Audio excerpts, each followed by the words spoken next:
है भाई साहब, क्या क्या है खास रिक्वायरमेंट, जरा इस पर नजर डालिए। ग्रुप सी के लिए है वैकेंसीज, रिक्तियां हैं 317, अप्लाई करने की आखिरी तारीख है 9 जनवरी। योग्यता national council for vocational training से आपके पास होनी चाहिए डिग्री।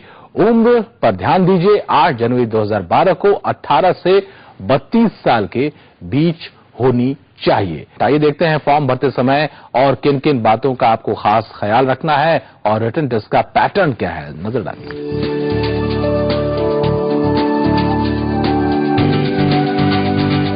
अगर आपके पास है आईटीआई के किसी भी वोकेशनल कोर्स की डिग्री, तो आपके लिए है अच्छा मौका। इंडियन ऑर्डिनेंस फैक्ट्री में ग्रुप सी के लिए वैकेंसीज आई हैं। नंबर ऑफ सीट पर ध्यान दीजिए, कुल 317 वैकेंसीज हैं, काफी पोस्ट हैं। पे स्केल है 5,200 से 20,200 रुपए और ग्रेड पे है 1,800 रुपए, यानी सैलरी भी अच्छी है। एक्स सर्विसमैन के लिए कुल वैकेंसीज की 10% सीट रिजर्व है। अप्लाई करने के लिए जरूरी है कि आपकी उम्र 8 जनवरी 2012 को 18 से 32 साल के बीच हो। ऊपरी उम्र सीमा में SC ST के लिए 5 साल और OBC के लिए 3 साल की छूट दी गई है। एग्जाम फी के तौर पर 50 रुपए का डिमांड ड्राफ्ट लगाना है। डिमांड ड्राफ्ट के लिए पता है general manager, vehicle factory, Jabalpur. और अब आइए नजर डालते हैं जरूरी क्वालिफिकेशन पर। Electrician, fitter electronic, fitter general, fitter pipe, fitter refrigerator, grinder, machinist, miller, millwright, painter, turner और वेल्डर की पोस्ट के लिए जरूरी है कि आपके पास आईटीआई द्वारा national council for vocational training का रेलेवेंट फील्ड में सर्टिफिकेट हो या फिर कोई इक्विवेलेंट डिप्लोमा हो।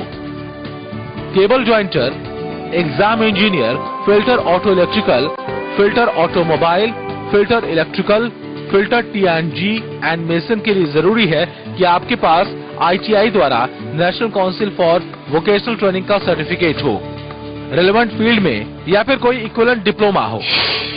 अप्लाई करते समय कुछ बातों का खास ख्याल रखना है, जैसे जिस पोस्ट के लिए आप अप्लाई कर रहे हैं उसको लिफाफे के ऊपर साफ साफ अक्षरों में लिखें। एप्लीकेशन के साथ birth certificate, marksheet, educational qualification certificate, experience certificate की कॉपी जरूर लगाएं। एप्लीकेशन फॉर्म जमा करने की आखिरी तारीख है 9 जनवरी 2012। ये तो रहा अप्लाई करने का तरीका, और अब आइए देखते हैं सिलेक्शन का मोड क्या है। सिलेक्शन रिटन टेस्ट और प्रैक्टिकल टेस्ट के आधार पर होगा। रिटन एग्जाम 100 मार्क्स का होगा और ऑब्जेक्टिव होगा। Trust national council for vocational training के सिलेबस के मुताबिक होगा। रिटन टेस्ट में क्वालिफाइड कैंडिडेट्स को ट्रेड यानी कि प्रैक्टिकल टेस्ट में अपीयर होना होगा। ट्रेड टेस्ट भी 100 मार्क्स का होगा। सिलेक्टेड कैंडिडेट्स की लिस्ट दोनों टेस्ट के मार्क्स को मिलाकर बनाई जाएगी। तो आप बिल्कुल देर मत कीजिए, फटाफट अप्लाई कर जुट जाइए तैयारी में। सुधा आदित्य उपाध्याय के साथ नौकरी डेस्क, महुआ न्यूज। तो हमने आपको बताया क्या कुछ पैटर्न होगा, लेकिन अब समझने की कोशिश करते हैं कि आखिर आपको तैयारी किस तरीके